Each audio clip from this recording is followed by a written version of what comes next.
queria falar com você sobre o cérebro. Você sabia que ele precisa ser treinado e ser exercitado? Ai, Anne, mas o cérebro nem é um músculo, eu não sabe nem o que tá dizendo.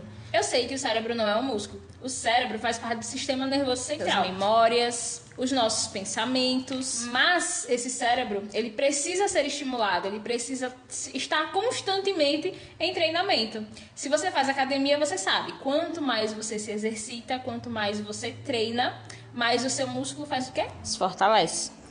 Um cérebro bem treinado, diariamente exercitado, nos ajuda a progredir. Já um cérebro que vive sobre o peso das preocupações e dos males diários, vive mais pesado, sobrecarregado. Viver e alimentar todo dia os pensamentos que o diabo coloca na nossa mente a respeito do nosso passado, das nossas culpas, do que poderia ter dado certo, do que deu errado, do que era para ter feito, mas você não fez, é como escalar uma montanha levando um saco de pedras nas costas. Se você já trilhou, já fez trilha, você entende o que eu tô falando.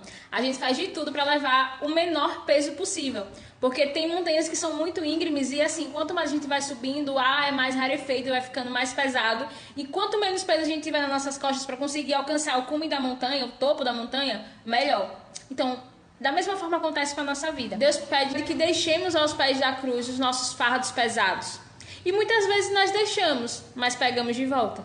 Eu quero ler com você 1 Pedro.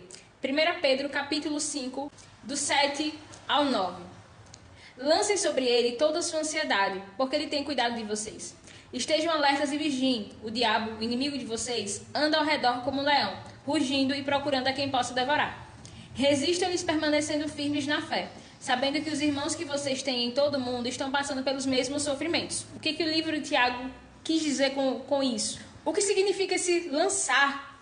Lancem sobre ele toda a vossa ansiedade, porque ele tem cuidado de vós. Esse lançar tem a ver com entregar os fardos sem reserva. É entregar sem querer pegar de volta.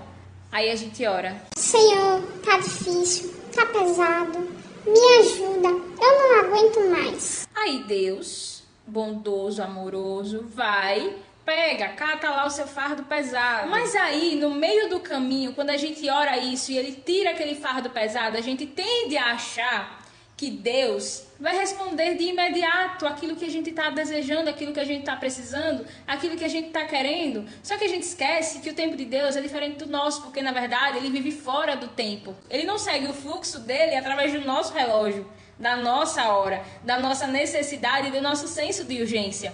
E aí a gente vendo que as coisas não foram resolvidas na fração de segundos que a gente esperava que fosse resolvido, a gente faz o quê?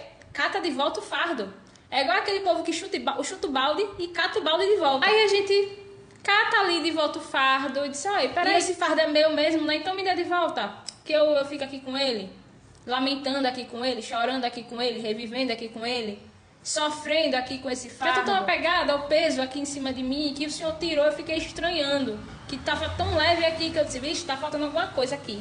E ao invés de tentar buscarmos preencher o nosso interior, a nossa mente, fortalecer os músculos do nosso cérebro com aquilo que edifica, a gente fica alimentando os pensamentos, os fardos, aquilo que já nem servia mais pra gente, que a gente só fez carregar, se sobrecarregar. E como é que a gente faz para exercitar os músculos do cérebro? É simples. A Bíblia é o nosso treino diário para os músculos do cérebro, para renovar os nossos pensamentos, para fortalecer a nossa mente, para ser como um escudo contra os pensamentos e as investidas de Satanás na nossa mente. Lembra que eu falei para vocês no início do vídeo que quanto mais a gente treina, mais a gente fortalece os nossos músculos? E se a gente ler todo dia a Bíblia e deixar de alimentar os velhos hábitos e os pensamentos, os fardos? Se a gente deixar de dar lugar aos fardos para dar lugar à palavra de Deus? Quanto mais a gente se alimenta da Bíblia, menos vontade a gente vai ter de alimentar os velhos hábitos, os velhos fardos, os velhos pensamentos. Tudo isso perde a força quando a gente se exercita e se preenche e se fortalece em Deus. Amém?